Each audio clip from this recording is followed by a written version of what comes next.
You're listening to the Meet the Farmers podcast with me, Ben Eagle. To listen to previous episodes, visit thinkingcountry.com or find the podcast on iTunes by searching for Meet the Farmers.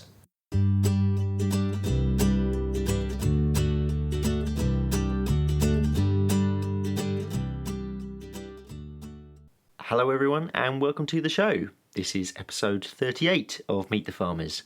We're going to be heading to Norfolk in a bit, but firstly I really want to thank the Chadacre Agricultural Trust who are supporting the podcast this year.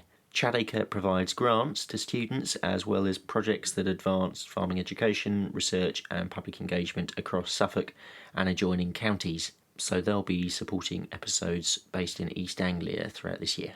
For this episode, I visited Kit Papworth on his farm in Norfolk, where he farms alongside his cousin Tim, along with input on some subjects from Tim's father, Jim.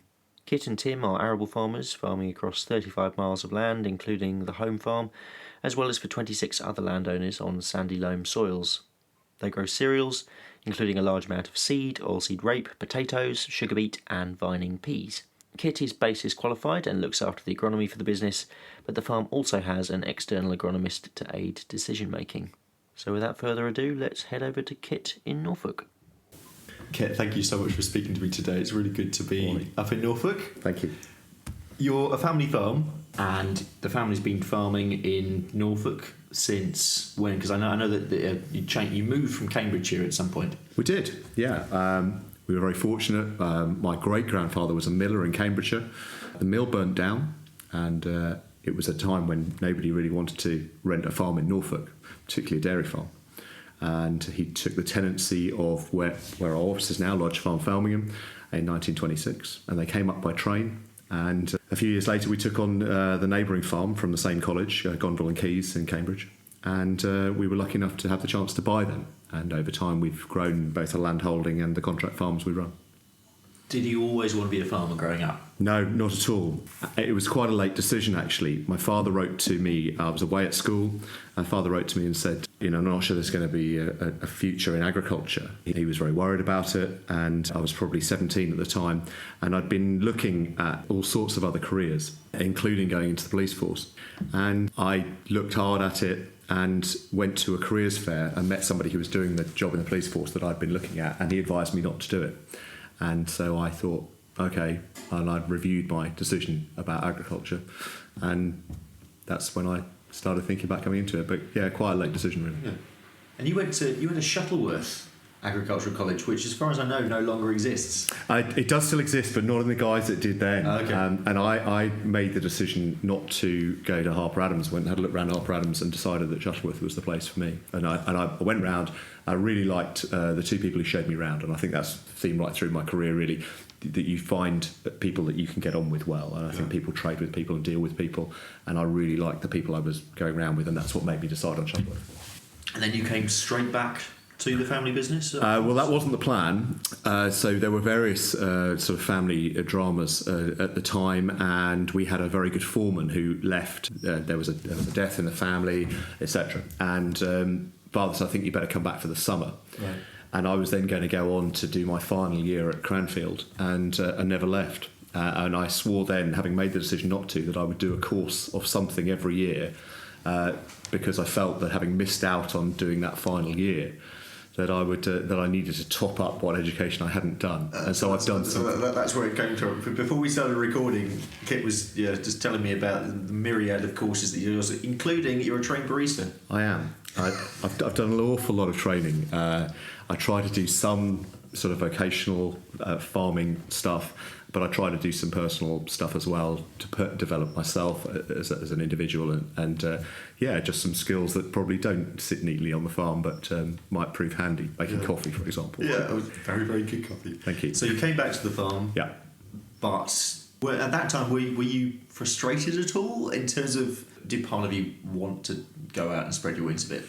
Not at the time. It was a very, very steep learning curve. I hadn't really done very much sort of tractor driving, or and I came back and thrown straight into the team, so to speak. And we I guess as we do now, worked in very, very long hours, and there really wasn't time to step off the treadmill and think back. I got engaged almost as soon as I came home from college to a Norfolk girl, and was immediately sort of thrown into the business. And Tim and I were both very involved practically, and really didn't do anything for 10 years apart from drive machinery. And only about 8 years after I started, I got my first board appointment. I wasn't even a director of the farming company at the time. I took a board position, and that's what started my non-exec stuff. At the time I was still driving quite a lot of machinery. What did the business look like when you first came back? About 2,000 acres smaller than we are now. More than double the number of staff. And probably not atypical, actually, of a farm in this area. We had a 12 and an 11 metre sprayer, and we had a lot of staff, still a lot of hand hoeing and all this sort of stuff. We were growing a lot of crops, so I think we counted up there was 26 different crops here at the time. We had broccoli and sprouts and a vast number of enterprises. My father and Jim were very, very innovative with their enterprises, and they would start stuff quite small, so we'd have a hectare of this, 5 hectares of that. There was a big daffodil enterprise at the time. It was quite an unusual, very diverse business and very complex. And over time, we've probably simplified slightly because to do that, you needed a lot of staff. When did you and Tim take the helm? We were very lucky that my father and Jim felt there was going to be a time when we wouldn't all be able to split the business properly in terms of land holding. And so when we were reasonably young, we sat down and had a big family conversation about succession. And the net result of that was that we split our land holding between the families. So each family has a holding of land, and then a central company, LF Papworth Limited, contract farms their land. So LF Papworth Limited owns no land at all. And so that was 2004, and Tim and I became the only 2 directors then, and we were given a start and said, this bit's yours, make a success of it. The 2 landholding companies have a stake in that company, and they expect us to give them a return on the capital they've invested in our business. Do you think as an industry that actually we're very good at succession planning? That can be not just in a family farming context, but just in succession generally. I think we're shocking at it. I think as an industry, and I'm a good example of this, we tend to accept people into our businesses because they are family members, and we don't, before they first come in, think, how is this going to end up? Where are we going to go with that? And it happens organically.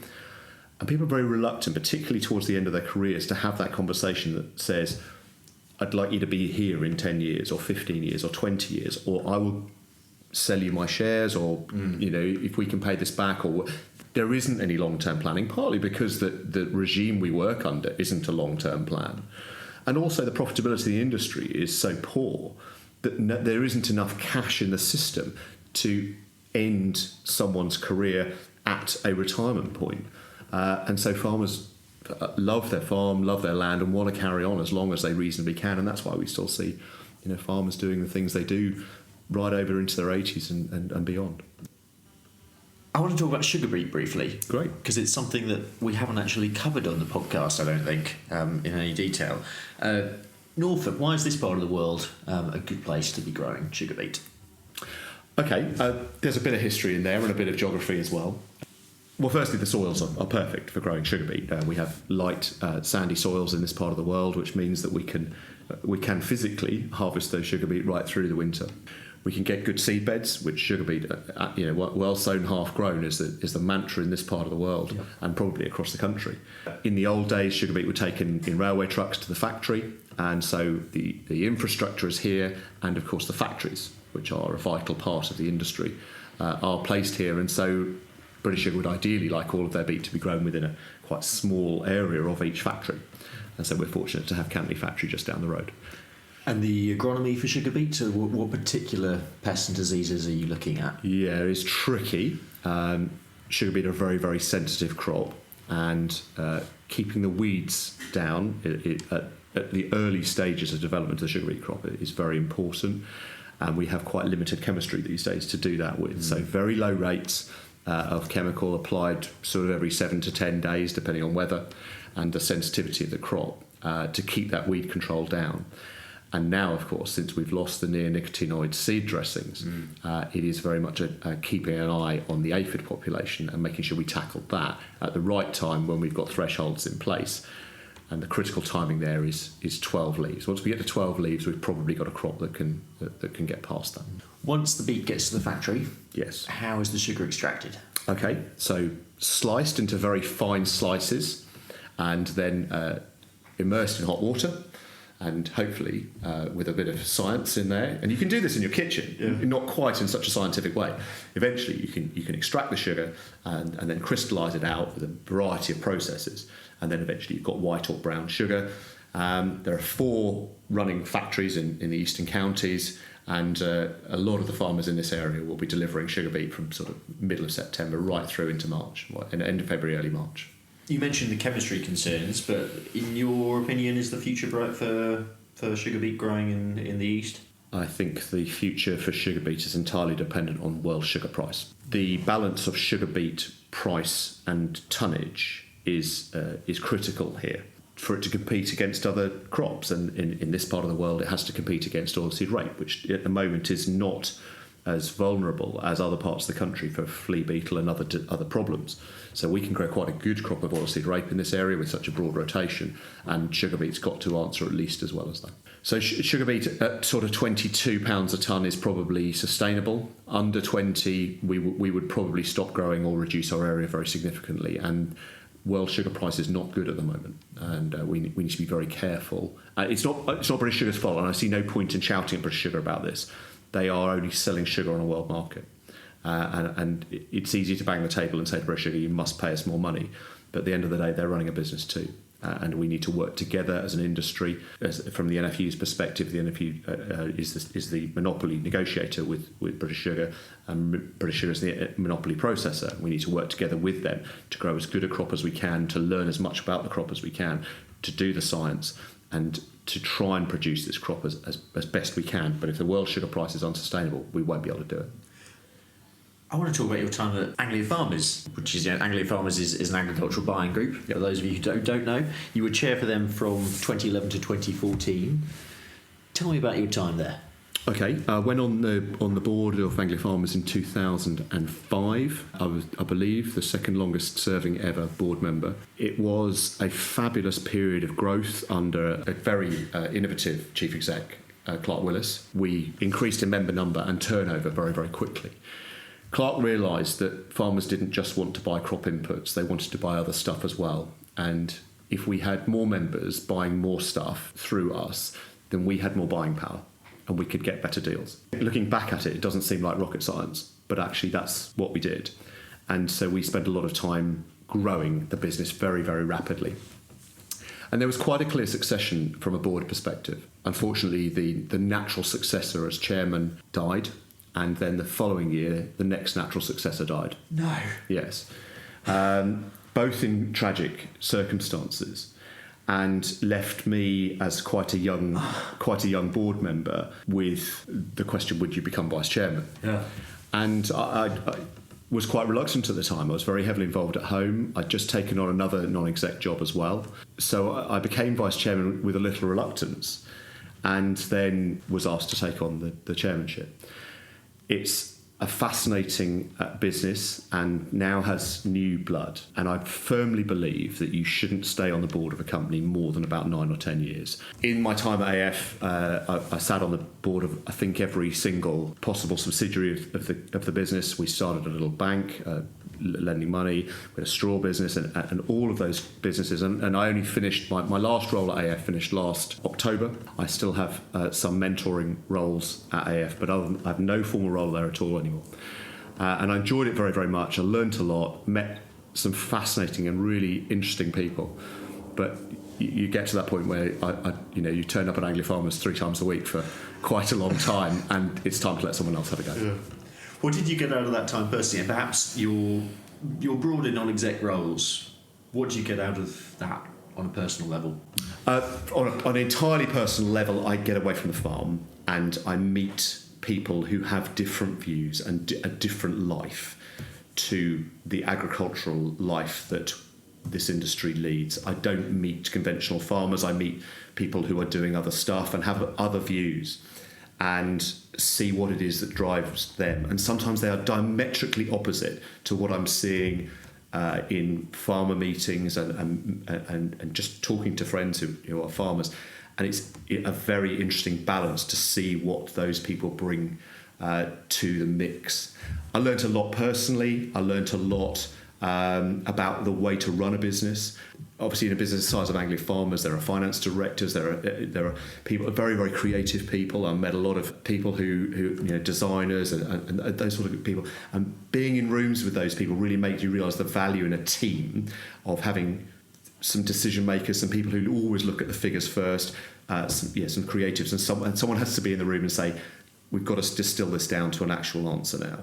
And I think that's probably what I learned, and I feel if I have a skill to bring to that party, it is about being able to bring all of those skills together and saying, right, now is time to make a decision. Do you think it's important to spend time away from the farm business?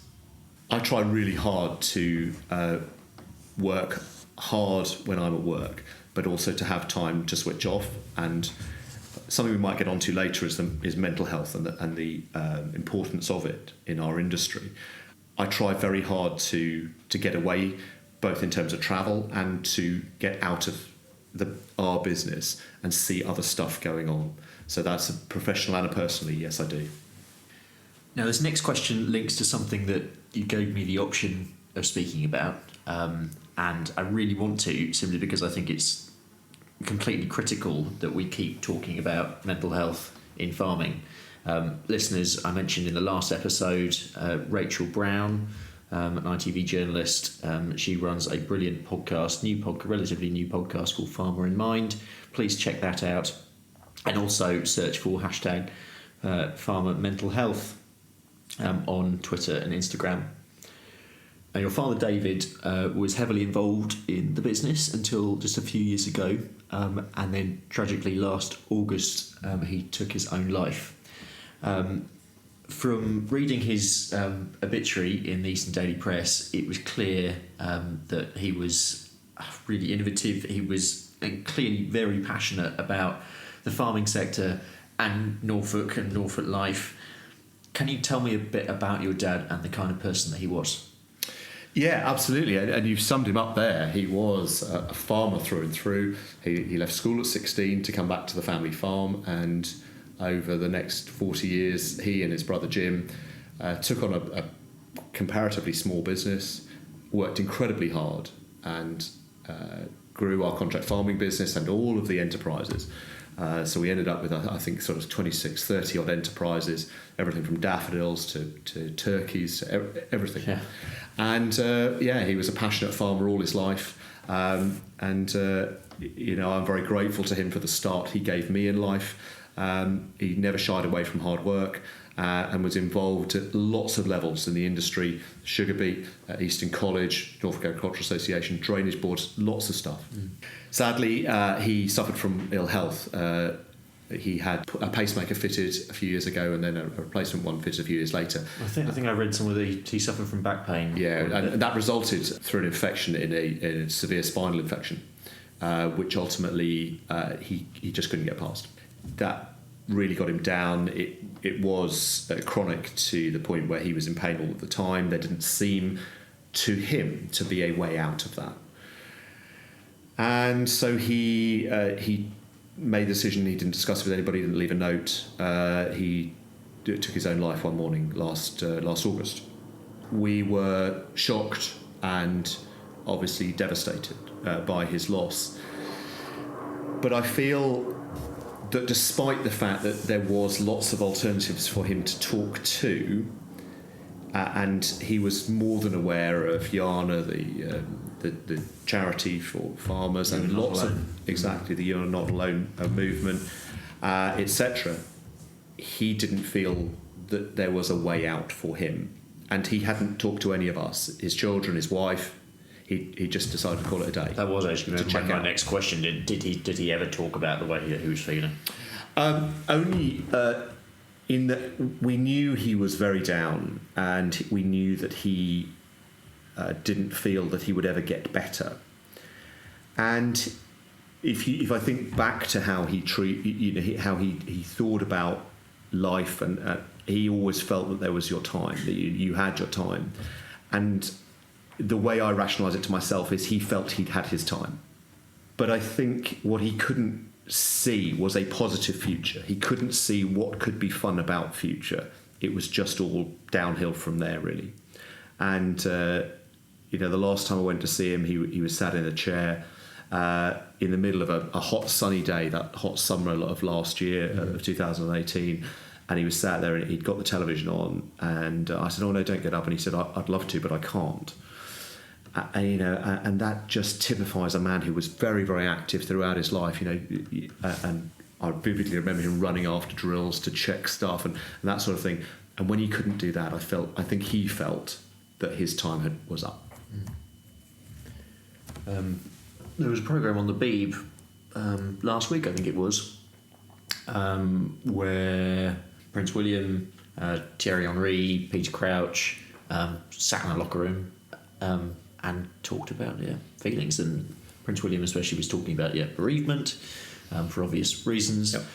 It's incredible actually the number of people who are affected in various ways at various ages as well, but bereavement, it impacts on you in different ways at different times in your life, but it seems that it can't help but change the way that you look on life as well. Yep. Is that the way for you?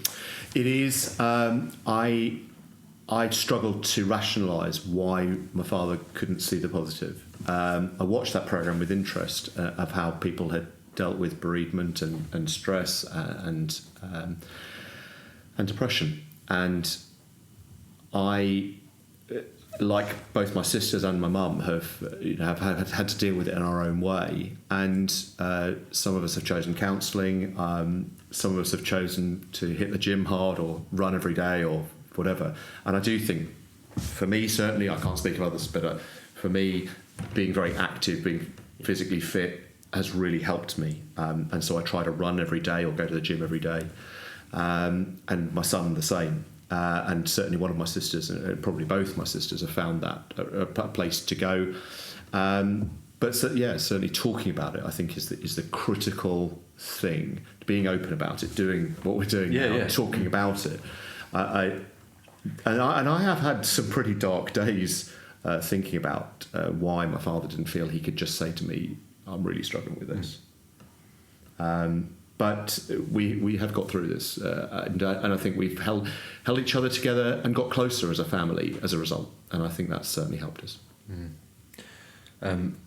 Mental health generally in farming, thankfully, is becoming maybe not more mainstream, but certainly we're all far more aware of it and are talking about more. Farmers Weekly, Johan Tasker runs a very good project within that. There's been the Mind Your Head campaign earlier this year as well.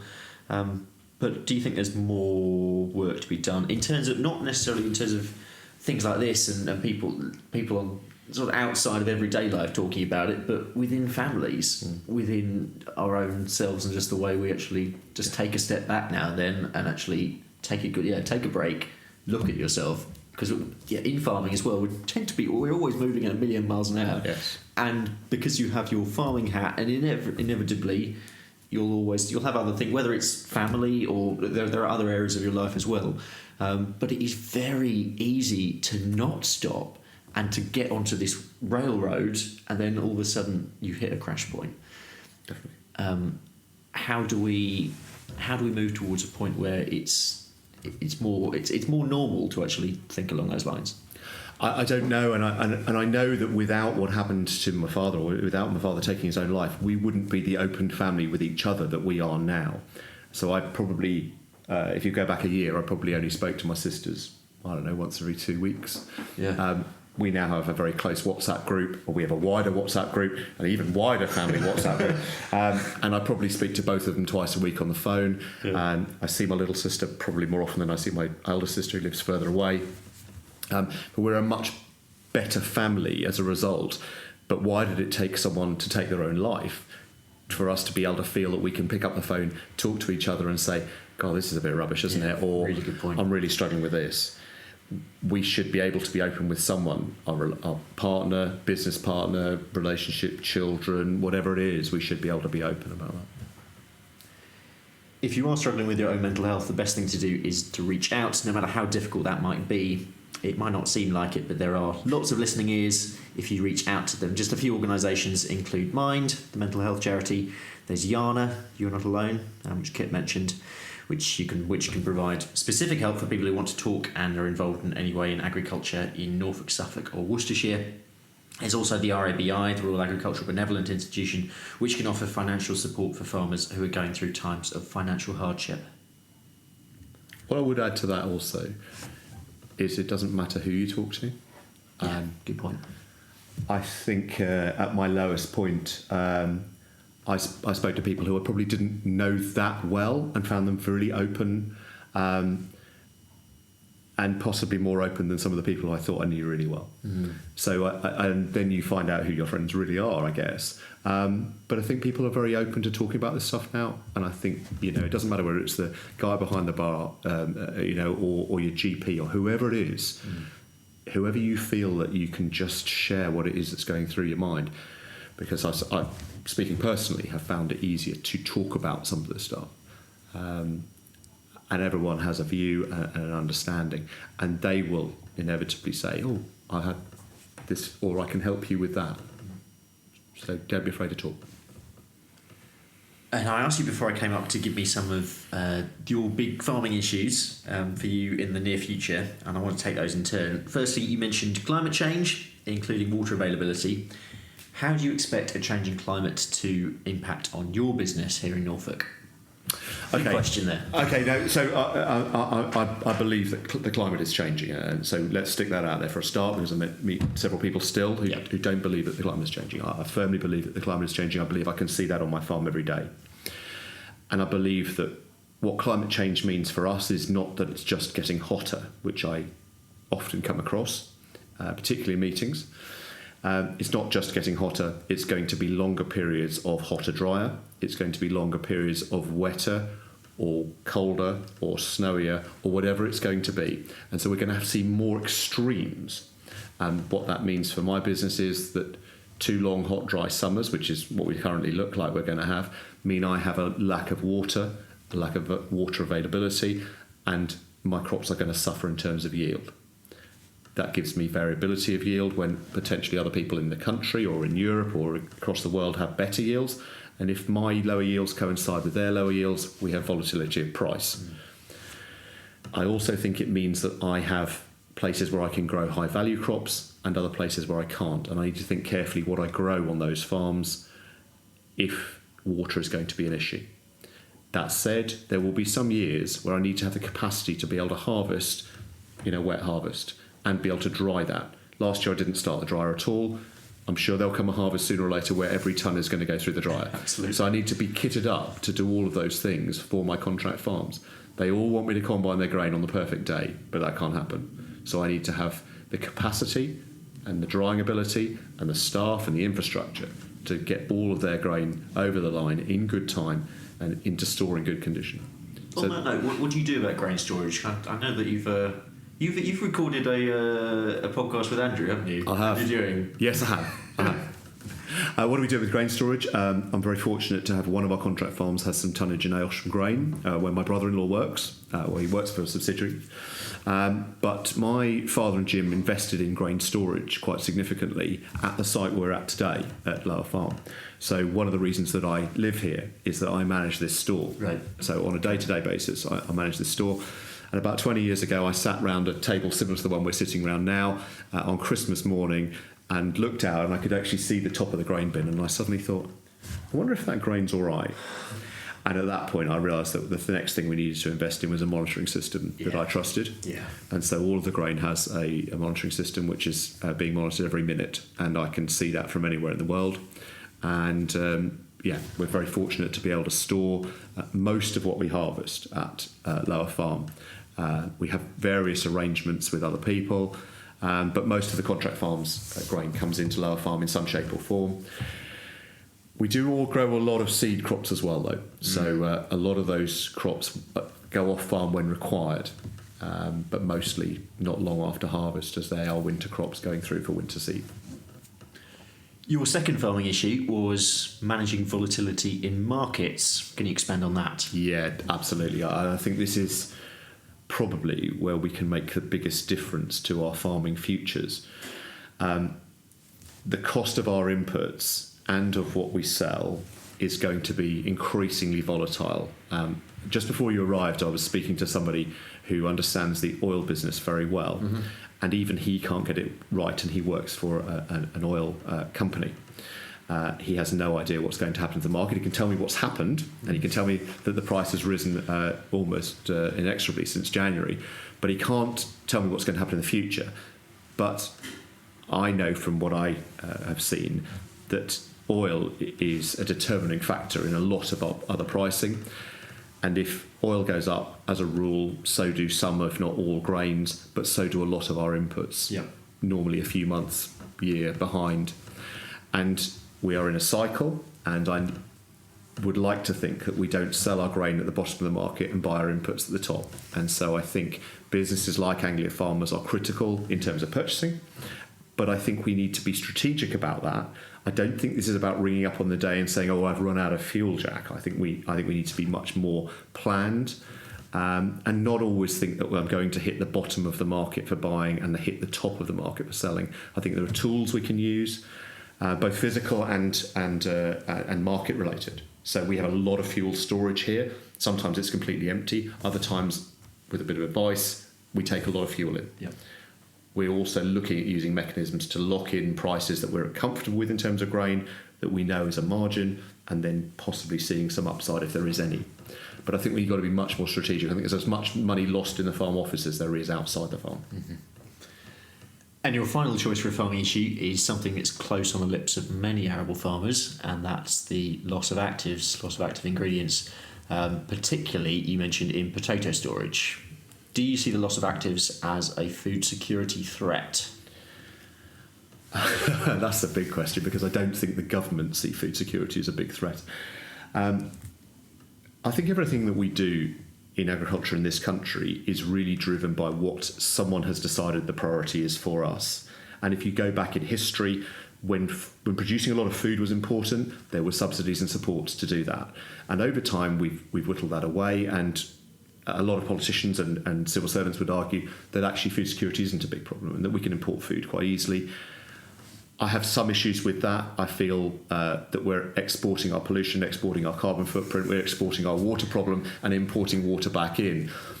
And arguably allowing them to damage their environment whilst we look after our countryside, and we can hold our hands up and say, "Oh, look at our carbon footprint, and we've hit this target, and we've got the population of this back up," or whatever it is, but we haven't actually produced any food.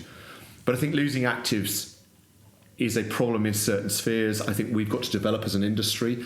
So some things we can work around not having. I think the glyphosate debate at the moment is a big one, and I'm sure that will play out on every sphere of our industry, because it's critical, not just to agriculture, but to other industries too. But equally, there are concerns over it, as there were with neonics. I think we can manage without some herbicides. I think we can manage without some fungicides. The things like chlorothalonil was a critical molecule for us, and there is no doubt that disease control will be worse as a result, and costs will go up. Good talk about your listeners who don't know, chlorothalonil was quite recently put on the list. Yeah, and a really crucial preventative fungicide, which formed a really strong part of a fungicide program.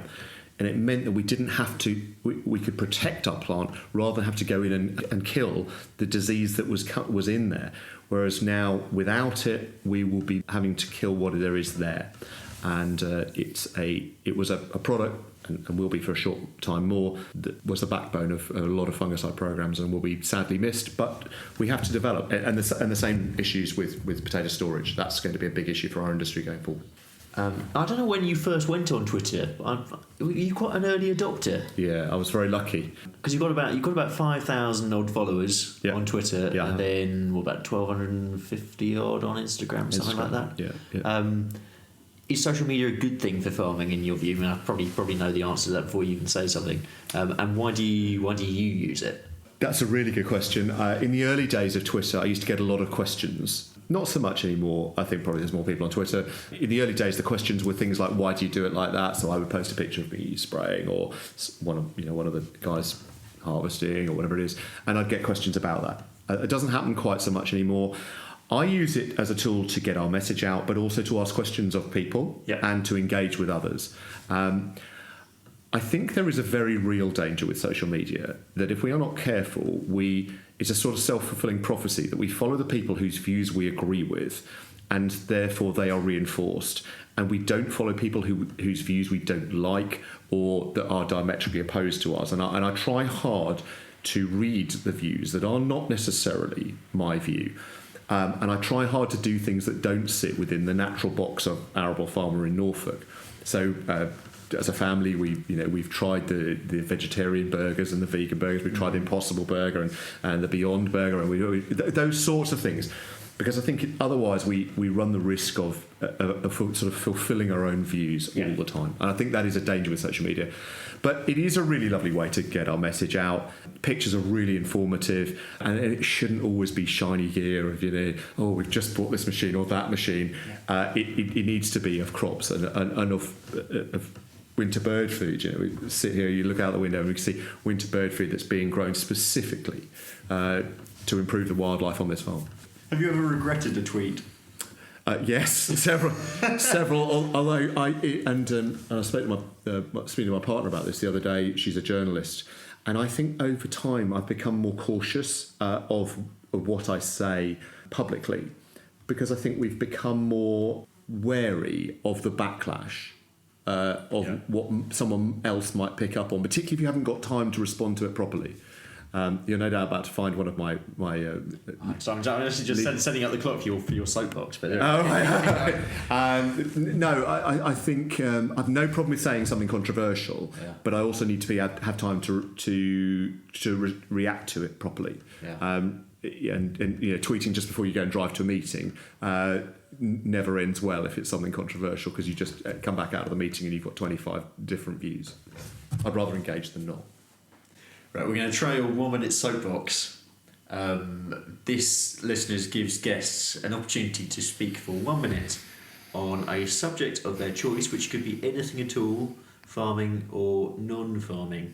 Kit, do you have a subject in mind? Yeah, I do, absolutely. What is your topic? You have 1 minute. Introduce your topic and speak for it in 1 minute, starting now. I spend a lot of time listening to the radio, and I'm always fascinated by a piece that Greg James runs on the breakfast show called Unpopular Opinion. And my unpopular opinion is that in farming, we spend an awful lot of time preaching to the converted. And I would like to think that we can start a new style of Open Farm Sunday type engagement, but with people who live not in the countryside, but in cities. I would really like to take farming into London, Manchester, Birmingham, etc., but on a real engagement level, to explain what it is that we are doing. I think the more time I spend with people who are not in farming, I realise how little they understand about how their food is produced, how we work, and they are so removed from our industry. 10 seconds. That we really need to engage with those at a food level. Oh, you got it. Almost bang on. I think a real danger that Open Farm Sunday, we used to do Open Farm Sunday here, and loads of people from the local area came, and it was lovely. And lots of people who worked on farms came, and lots of their children came, and lots of people from the local community came. And we did have a few who said, "Oh, I didn't realise that sheep had lambs, or that chickens had eggs, or whatever it is." But what I really wanted to do was take the whole thing, take it to Chapelfield Gardens in Norwich, and go, "Guys, come and sit in the tractor. Do you know what this does? Have you any idea what this plant is?" I really just wanted to show them what I do. Yeah. But the reality is that I had 3,500 people come around my farm, and all of them believed in what I was doing. And that day there was probably 300,000 people going around Norwich buying clothes from Primark and whatever. And I just wanted to show them what we're doing. I know you're a cricket man. I am a cricket man. And you also like your festivals. What else do you... What do you really... If you get off farm and you're truly just in the zone, relaxed, what are you doing? Okay, we're very fortunate. Boys are at uni, so Caroline and I travel a lot. So for presents, we buy each other trips away rather than buy each other stuff. Yeah. Yeah, music festival is important. So off to Middlesbrough this weekend for Nice. a music festival, and cricket is a love that I share with my son. Yeah. So he and I do cricket stuff together. So yeah, they're my three things. I wish I could say that I read more or I did other stuff, and I do read quite a lot. But You can't do everything in life. I think if I could categorise myself, I would say I'm the archetypal busy fool. I very rarely say no to something, and I spend a lot of time running around trying to help people do stuff as well as do my day jobs. And if you had a message to your fellow farmers going into this harvest and beyond, what would it be? I think this is just the most fabulous industry. I think we've got a lot of challenges ahead, but this industry's always had a lot of challenges ahead. Stick with it. I think we can really, really have a fantastic future in this country. It may not be the most conventional arable cropping future that we once all thought it was, but I think it's going to be really exciting. Brilliant, Kit. Thank you so much for speaking to me and being so open and honest as well. It's been a really, really enjoyable episode.